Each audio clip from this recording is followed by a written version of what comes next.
Imagine this. It's a standard Tuesday morning. You're at your desk, coffee's hot, and you are finally, in the zone. That feeling, yeah. You're crushing it. Maybe you're finalizing a massive slide deck. It's due in an hour. Or maybe you're just organizing like 5 years of chaotic family photos. It's just normal.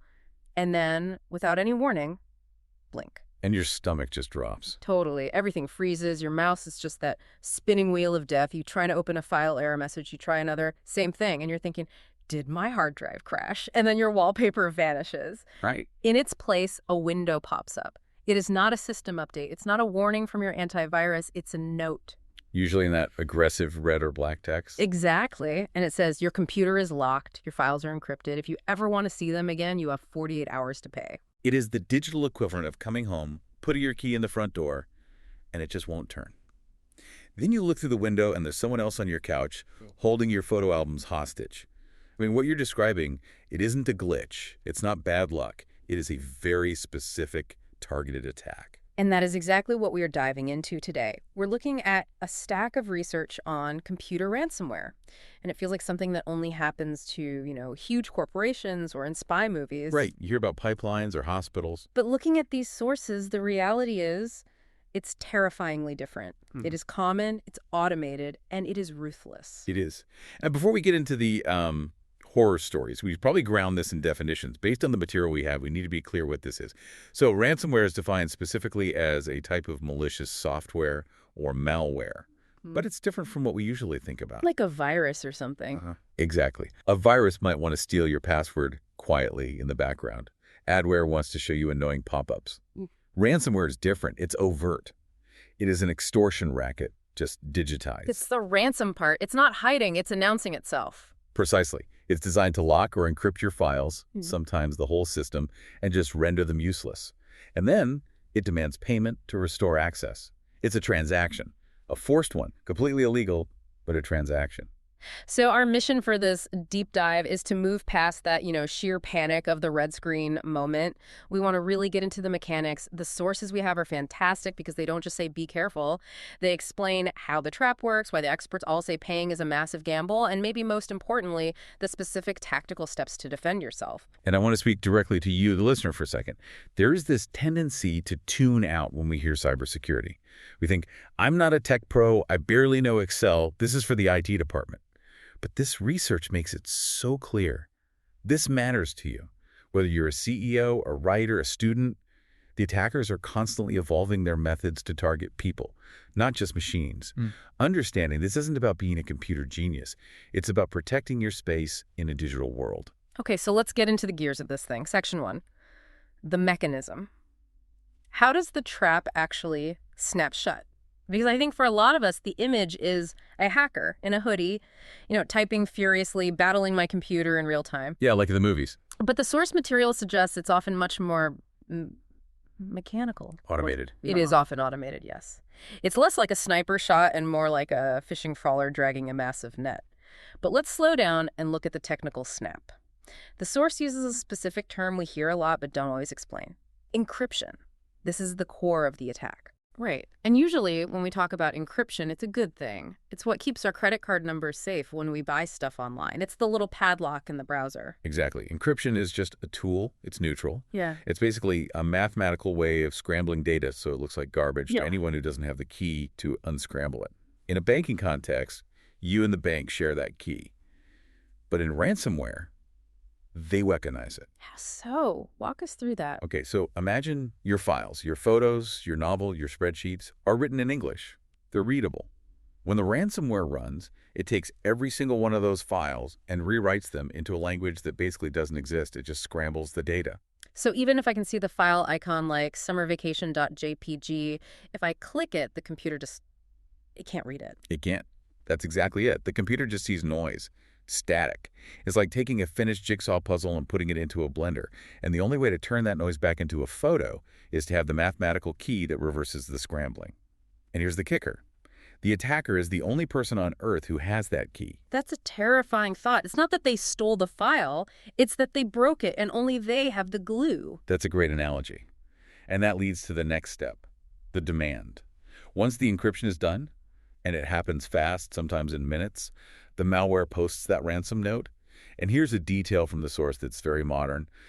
They almost always demand payment in cryptocurrency. Bitcoin, I'm guessing? Bitcoin is the big one, yeah. But also Monero, other coins that focus on privacy. Why is that? Is it just trendy? Or is there a real reason? Oh, it's strictly about anonymity and logistics. If they asked you to wire $5,000 to a bank account, the police could trace that account to a person within hours. The account gets frozen, money recovered. But cryptocurrency operates on a decentralized ledger. It's much, much harder to trace who owns a specific digital wallet. It allows the crime to be relatively risk-free for them. Right, so here is the part that really stood out to me in the research, and it is honestly the most chilling part. Let's say you're panicked. You have photos of your kids that aren't backed up or the only copy of your thesis. You think, okay, $500, $1,000, it hurts, but I'll pay. You go buy the Bitcoin, you send it. The source says, and I want to highlight this, paying the ransom does not guarantee that files will be recovered. That is the critical takeaway. It's the one thing everyone forgets in the heat of the moment. You have to remember who you're dealing with. These are criminals. Their entire business model is theft and extortion. You are entering into a transaction based entirely on trust with someone who has already proven they have no morals. So you could send the money and they could just, what, ghost you? Yeah. They could ghost you, yes, that happens. Or they send you a key that doesn't work. I mean, this malware is still software. It has bugs. It's not like they have a QA department. Sometimes they scramble the file so badly that even they can't fix them. Or, and this is getting more common, they take your money and say, thanks. That was for the first half of your files. Send another $500 for the rest. Oh, that's just adding insult to injury. The source is crystal clear. Paying is a gamble. There is no better business bureau for ransomware gangs. There's no customer service line to call. When you pay, you're essentially throwing money into a black hole and just hoping it spits your life back out. That really changes the calculus. It's not a fine you pay. It's a second risk you're taking. Which brings us to the most important point. Prevention. Because once the encryption happens, the cure is unreliable. At best. We have to stop it before it even starts. So let's talk about that. Section 2. Vectors of infection. How does this actually get on my machine? I think I have pretty good common sense. Am I safe if I'm not visiting, shady websites? Not at all. And that's the biggest misconception. People think, I'm a boring user, I visit boring sites, I'm safe. But the source lists the common suspects, and they are frighteningly mundane. These are things we see every single day. Okay, walk us through the big ones. First up, the undisputed king of malware delivery. Phishing. Emails. Emails and scam messages, yeah. But we're not talking about the old, I am a prince from a faraway land emails. Those are easy. The modern phishing, which the source warns about, is much more subtle. It mimics legitimate correspondence perfectly. Right, like getting an email that looks exactly like an Amazon shipping notice. Your package is delayed, click here. Exactly. They scrape the logos, copy the fonts, or it's an invoice from a company you actually use, or a security alert from your own bank saying, unusual activity detected. Or even one that looks like it's from your boss. Hey, in a meeting, can you review this attachment ASAP? That's called spear phishing, when they target you specifically. They prey on urgency. They want to bypass your critical thinking and trigger your do-it-now reflex. You see urgent, you click, and the malware downloads in the background. The source also mentions malicious links on social media. This one scares me more than email because my guard is up in my inbox, but when I'm scrolling social media, I'm mindless. I'm just looking at cat videos. And that's what they count on. You're in a leisure mindset, not a security mindset. You see a link, shocking video of a celebrity, it's clickbait. But instead of taking you to a news site, that click starts a script that attacks your browser. Curiosity killed the cat. In this case, curiosity encrypted the hard drive. But there are trickier methods too, things that manipulate our desire to be responsible, like fake software updates. I hate software updates. They always pop up at the worst time. Which is why you're tempted to act fast. You're on a website, a pop-up appears. Your Flash player's out of date. You click Update just to make it go away because you think you're doing the right thing. But the pop-up wasn't from Adobe. Exactly. If that pop-up is generated by a malicious site, you aren't downloading a security patch. You're downloading the ransomware itself. It's a Trojan horse. And the last one the source notes is infected websites or ads, so-called malvertising. Yes. This one's insidious because you don't even have to click anything. You could be on a totally legitimate news site, but their ad network has been compromised. An ad loads in the sidebar, and that ad contains malicious code. So if we look at all of these emails, social media, fake updates, there's a common thread, isn't there? There is. In almost every case, it requires user action. It needs us to invite it in. Right. You have to click the link, you have to download the attachment, you have to accept the fake update. Which is scary, but also empowering, because it means my behavior is the first line of defense. Exactly. The malware needs a key to get in, and a lot of the time, we handed that key by mistake. Okay, so let's say the worst happens. We clicked. The screen goes red. I want to talk about the real impact. Section 3, the stakes. Why is this more than just an inconvenience? Why can't I just say, oh, well, and wipe the computer? Well, it's easy to think of it as just a financial issue. Oh, I have to pay $500. But the source material highlights that the impact goes way, way beyond the wallet. First off, the permanence of it. Yes. Data loss. The source says it can make files permanently inaccessible. I want to pause on that word. Permanently. Think about what's on your computer right now. Years of photos, tax documents, the video of my daughter's first steps. Now imagine they're just gone. Not hidden, but effectively erased from existence. That is the threat. It's the destruction of digital history. If you don't have a backup, those moments are not coming back. And for a business, that's just catastrophic. It's existential. The source talks about disruption to work, education, or services. When a hospital gets hit, and it happens, tragically often, they can't access patient records, surgeries get canceled. If a university gets hit, students lose their thesis papers. It stops the world from turning. I can't imagine losing a year's worth of work. The psychological toll of that would be massive. And the financial impact follows that disruption. The source notes financial loss, but think broadly. It's not just the ransom. It's the cost of being offline for a week. It's the lost revenue. For a small business, a ransomware attack is often a bankruptcy event. So the ransom is just the tip of the iceberg. But there is a darker evolution mentioned in the source that we need to talk about, because the attackers realize some people do have backups. Yes. This really caught my eye. It's the tactic of data leaks and extortion threats. Often called double extortion. Right. So say you're a smart user, you get the red screen, you say, I have a backup, I'm not paying you, and you start to restore your files. And the attackers lose. In the old days, yes. But now the attackers say, wait a minute, before we locked your files, we made a copy and uploaded them to our servers. Oh, no. So the message changes. It becomes, if you don't pay us, we're not just going to keep your files logged, we're going to publish them. Whoa. So it's not just, I can't access my diary. It's, we're going to read your diary to the whole world. Exactly. It flips the threat from accessibility to privacy.